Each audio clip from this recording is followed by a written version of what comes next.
Моето второ излагање би било за денешната положба на гораните во Гора и во околните држави, бидејќи од 90-тите години до денес е многу тежок период за ова население.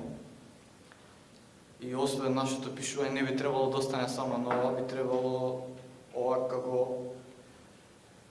иницијална каписла, како што пишуваше во писмото за вас, за барем до македонската влада нешто да превземе во таа смисла. Значи, насловот е краток осврт на положбата на горанците во областа Гора во периодот од 1990 до денес, во светло на новонастанатите политички услови на Балканот. Почетокот на 90-тите години на 20-тиот век најавува бурен период за жителите на Гора. На 26 јули 1990 е формирана посебна општина Гора. Ова само по себе би представувала одлична вест и продолжување на историскиот континуитет преку средновековната српска држава, Османлиската империја, се до 1960 година во Југословенската држава. Доколку лидерите на ова општина работеле барем мал дел за интересите на народот, отколку за личните интересите на одредена држава. Ова ќе се покаже погубно во подоцнежниот период при повлекувањето на српските сили од Косово. Од последниот официјален попис од 1991 година може да се забележи дека горанската популација во овој период брои 16.112 жители. Надвор од Гора, според истражувањето на Харун Хасани, во текот на 1992 и 1993 година, во државите од поранешна Југославија живееле околу 11.900 горанци, од кои само во Белград 3.668. Во пописот од 2002 година во Србија, без Косово, живееле 4.581 горанци. Во 1992 година започнува процесот на посилна асимилација и притисок од страна на српската држава со започнување на проектот ГОС или Гора Ополје Средска, каде што освен очигледната фактографија се прави извртување на одредени тези во корист на српската идеја. Овој проект е проследен со повеќе посети на видни српски личности и политичари, меѓу кои Слободан Милошевиќ и Вук Драшковиќ. Значи, тука е позната е изјавата на Вук Драшковиќ, ви чувате Ливаде Душанове, наше Ливаде Душанове. Значи, сите војни кои што се случуваат на Балканот во овој период имаат директно и индиректно влијание врз населението на Гора и горанците кои живееле во државите во кои се војувало. Но најпоразително влијание за Гора имала Косовската војна поради масовното иселување на горанците од нивните огништа. На горанците, како и на секоја друга мала заедница, не е дадена можноста за неутралност и била натерана да одбере страна. Но и покрај таквите притисоци горанците како луѓе кои не се политички активни, во најголем дел си ја задржале сопствената неутралност и покрај тоа плаќаат висока цена на крајот на војната. Во средината на мај 1999 година е извршена регистрација на населението на Гора, кој изнесувало 12.386 жители. Во март 2000 година оваа бројка е драстично намалена и изнесува 9.706. Ова опаѓање на бројките на население е константна од 1991. И споредбата на бројноста од 1991 до 2000 е поразителна. Може да се забележи дека скоро 7000 горанци ја напуштиле Гора.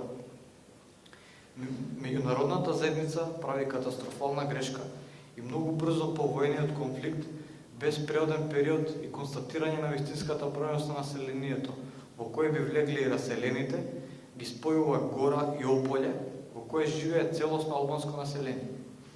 Поради раселеноста на голем дел од горанската заедница, овој потек драстично се одразува во разбројноста на горанската популација на општинско ниво. Во 1991 година горанците представуваат 41% од популацијата на општина Драгаш, додека во март 2000 тие се само 28%. Со овој потек, меѓународната заедница на сметка на една етничка група успеала драстично да ограничи моќта на делување на друга етничка група. Поради мнозинството при формирањето на новата општина, албанскиот елемент се обидувал да го минимизира горанското влијание. Така во општинското собрание горанците биле застапени само со 5 представници од можни 16, додека во општинскиот административен совет немало ниту еден горанец. Не е за подценување и фактот за извршени 37 убиства над горанци по повлекувањето на српските сили и воспоставување на власта на УНМИК. За ниеден од овие случаи до денес не се пронајдени виновниците. Факт што драстично придонел за непрекинување на иселувањето на горанците поради чувство на страв и небезбедност. Зголеменото насилство од страна на албанскиот елемент придонел овие иселувања кои се извршени во последните 10 години да се разликуваат од претходните традиционални гурбетчиски и релативно привремени преселувања надвор од гора. Последните иселувања се случуваат со целото семејство и за прв пат во историјата без изгледи и желба за брзо враќање во родните места. По Косовската војна започнува нова борба за превласт во овој регион, овој пат политичка.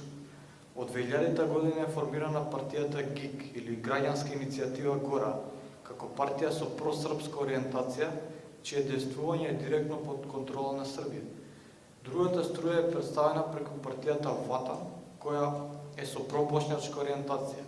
Оваа партија, користејќи ја заедничката религија и здруженијата преку кои дистрибуира помош за посиромашните граѓани, се обидува да ја етаблира бошњачката нација во Гора, етнос со кој населението во Гора немало никакви допирни точки, освен горанците кои биле на привремена работа во Босна.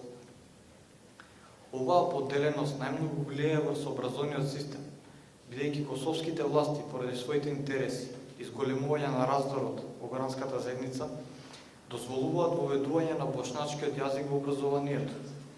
Тука настанува проблемот, бидејќи во местата под српско влијание наставниот систем е 8 години основно и 4 години средно образование, додека во местата под влијание на ВАКАТ наставниот систем е 9 години основно и 3 години средно. Дипломите на учениците кои завршиле по бошњачкиот систем не се признати од страна на Србија, која го стимулира училишниот персонал и одреден дел од локалното население со дополнителни средства за да се задржи образованието на српски јазик.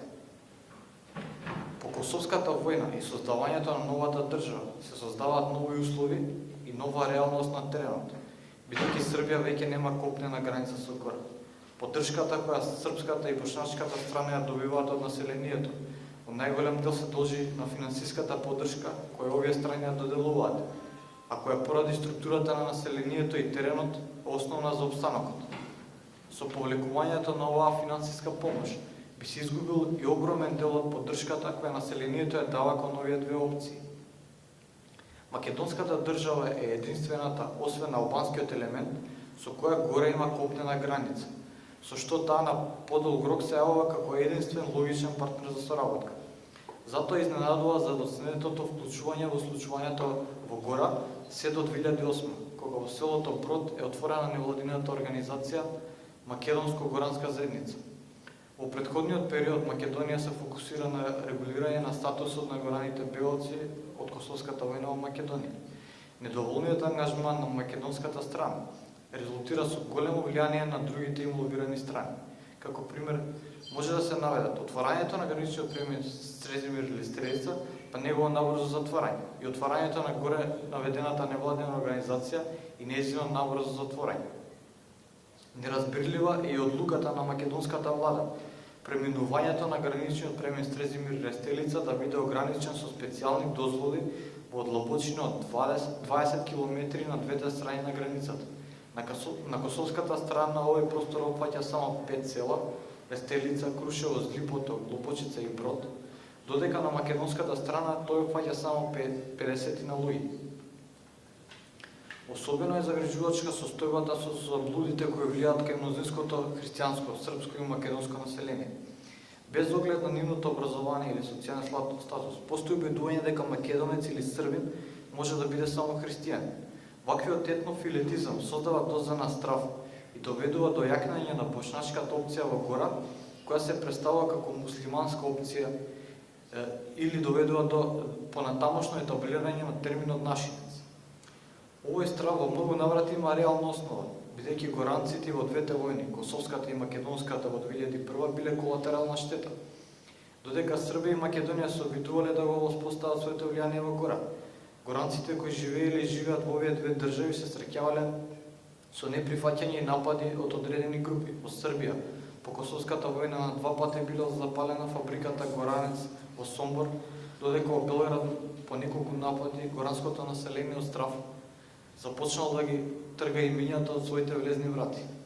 Истиот проблем се јавува во Македонија во 2001, кога се каменувани, дури и подпалени неколку дуќани на горанци во Скопје и Битол. Општината Гора во времето на југословенската држава била најсиромашната општина, додека во извештаите на меѓународните институции денес таа се наведува како најсиромашна општина во Косово, а со тоа можеби и на Балкан. Населението денес се соочува со реални проблеми од област на вработување, здравство, образование, инфраструктура, каде што од 18 села од Косовскиот дел од Гора, од 17 од нив нема канализациона мрежа или се јавуваат одредени проблеми при снабдувањето со вода за пиење.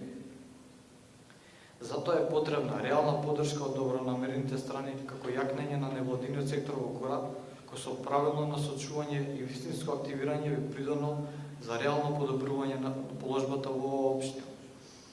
Во последно време може да се забележи одредено разближување и активирање на македонската страна, со покажување на особена заинтересираност за положбата на горанците, нивните проблеми, образование, здравство и во рамките на своите можности ги поддржува акциите и активностите на горанската заедница, нивните представници како во Гора, така и во Македонија.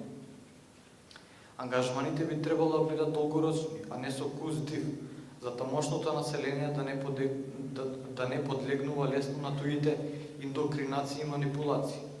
Како приоритет треба да биде интензивирањето на економската соработка помеѓу областа Гора и Република Македонија, особено меѓуопштинската соработка со општина Мавра во Ростуши, која е населена со мнозинско македонско население со исламска религија.